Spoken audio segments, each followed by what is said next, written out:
મહેસાણા જિલ્લાના ઊંઝાથી 14 કિલોમીટર દૂર આવેલું છે ઉપેરા ગામ, જેમાં ફુલેશ્વરી માતાજીનું ખૂબ જ અલૌકિક ધામ નિર્મિત છે.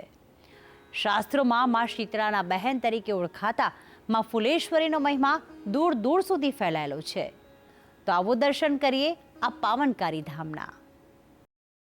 ભારતની પાવન ભૂમિ પર કુલ 52 જેટલા શક્તિપીઠ આવેલા છે, જે પ્રાચીન કાળથી ભક્તોની આસ્થાનું કેન્દ્ર બન્યા છે.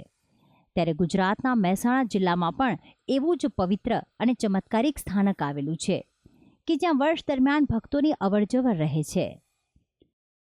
આ માતાજીનો મહિમા બહુ આસ્થા જોડાયેલી છે. માતાજી દરેકની મનોકામના પરિપૂર્ણ કરે છે અને માતાજી એના અનેક તહેવારો જેવા કે આસો સુદ નવરાત્રિ, ચૈત્રી નવરાત્રિ અને ભાદરવા સુદ બારસની ઉજાણીમાં લોકો દૂરે દૂરથી ઉપેરાના લોકો વસતા લોકો અહીંયા માતાજીની એક દિવસનો મહિમા પૂરો પરિપૂર્ણ કરે છે અને બહુ આનંદથી ઉજાણીનો મહિમા પાર કરે છે.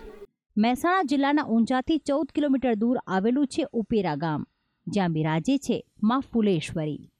ગામ લોકોનું કહેવું છે કે આ સ્થાનક 600 વર્ષ જૂનું છે. ઉપેરા ગામના કુળદેવી કહેવાતા ફુલેશ્વરી માતાનો મહિમા દૂર દૂર સુધી ફેલાયેલો છે.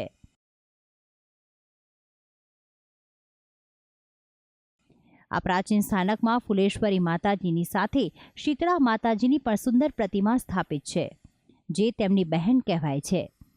ફુલેશ્વરી માતાજીને ફૂલ ખૂબ જ પ્રિય હોવાથી બાજુમાં જ બગીચો બનાવાયેલો છે.